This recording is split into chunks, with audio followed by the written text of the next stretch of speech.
आप stock market में अपनी जर्नी शुरू कर रहे हैं और स्टॉक इन्वेस्टिंग के बेसिक्स सीखना चाहते हैं तो ग्रो आपके लिए लाया है ग्रो अकेडमी, जहां हमने स्टॉक मार्केट इन्वेस्टमेंट से रिलेटेड सभी कॉन्सेप्ट्स एक वीडियो सीरीज के थ्रू बड़े सिंपल तरीके से इंग्लिश और हिंदी में एक्सप्लेन किए हैं। ये वीडियो उसी सीरीज का एक पार्ट है। प्लीज इसे पूरा देखिए और अपना फीडबैक हमारे साथ कमेंट सेक्शन में शेयर कीजिए। Thank you.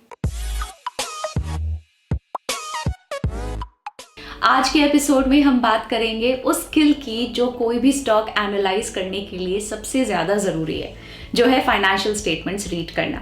एक कंपनी की फाइनेंशियल स्टेटमेंट्स के थ्रू हम उस कंपनी की करंट और पास्ट परफॉर्मेंस देख सकते हैं और इसलिए as investors financial statements read करना और उनको समझना हमारे लिए बहुत ज़्यादा इंपॉर्टेंट है। एक कंपनी की मेनली 3 फाइनेंशियल स्टेटमेंट्स होती हैं। सबसे पहले बैलेंस शीट।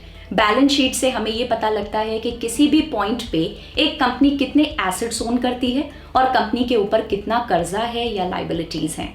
दूसरा स्टेटमेंट है इनकम स्टेटमेंट। आप नाम से समझ ही गए होंगे कि इनकम स्टेटमेंट या प्रॉफिट एंड लॉस स्टेटमेंट से हमें ये पता लगता है कि किसी भी टाइम पीरियड में एक कंपनी अपने एक्सपेंसेस निकालने के बाद कितना प्रॉफिट अर्न कर रही है।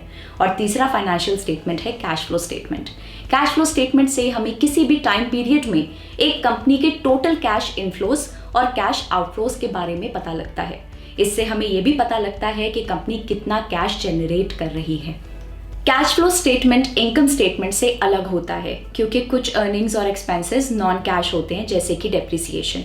इसके अलावा काफ़ी बार ऐसा होता है कि एक कंपनी अपने प्रोडक्ट्स या सर्विसेज सेल तो कर देती है, बट उन पे against payable cash concern time period के बाद रिसीव होता है।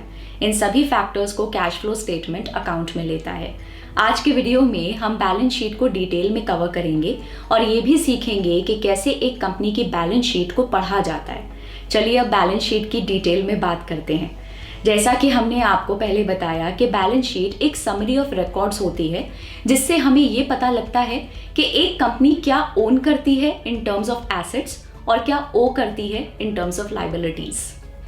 बैलेंस शीट में किसी भी पॉइंट पे एक कंपनी के टोटल एसेट्स हमेशा उनकी टोटल लाइबिलिटीज के बराबर होने चाहिए, जिसमें शेयर होल्डर्स की इक्विटी भी इंक्लूड हो जाती है। इसलिए इसका नाम बैलेंस शीट है। चलिए सिंप्लिसिटी के लिए एसेट्स और लाइबिलिटीज को ब्रेक डाउन करते हैं। किसी भी कंपनी के एसेट्स फॉलोइंग कैटेगरीज में डिवाइड किए जा सकते हैं। सबसे पहले फिक्स्ड एसेट्स। ये फिजिकल एसेट्स होते हैं जो लॉन्ग टर्म वैल्यू ऑफर करते हैं, जैसे कि लैंड, मशीनरी, इक्विपमेंट एटसेट्रा। इन एसेट्स को कंपनी एक लॉन्ग पीरियड ऑफ टाइम तक यूज करती है। जनरली ऐसे एसेट्स को अक्वायर करने के लिए काफी कैपिटल लगता है। सेकंड है करंट एसेट्स। ये ऐसे एसेट्स होते हैं जो शॉर्ट टर्म यानी कि 1 साल से कम के टाइम पीरियड में यूज किए जाते हैं। इसका एक अच्छा एग्जाम्पल है इन्वेंट्री। इन्वेंट्री का मतलब कंपनी के वो गुड्स और प्रोडक्ट्स जो सेल करने के लिए रेडी हैं। इन्वेंट्री में रॉ मटेरियल्स भी इंक्लूड होते हैं जिनका यूज करके कंपनी अपने प्रोडक्ट्स बनाती है। थर्ड है फाइनेंशियल एसेट्स। इसमें कंपनी की दूसरी सिक्योरिटीज जैसे कि स्टॉक्स और बॉन्ड्स में की गई इन्वेस्टमेंट्स इंक्लूड की जाती हैं। और लास्ट है इंटैंजिबल एसेट्स। बेसिकली ये ऐसे एसेट्स होते हैं जिन्हें आप फिजिकली टच नहीं कर सकते। फॉर एग्जाम्पल, अगर एक फार्मास्यूटिकल कंपनी के पास किसी पर्टिकुलर ड्रग का पेटेंट है तो वो इंटैंजिबल एसेट माना जाएगा। अब बात करते हैं लाइबिलिटीज की। लाइबिलिटीज को फॉलोइंग कैटेगरीज में ब्रेक किया जा सकता है। सबसे पहले करंट लाइबिलिटीज।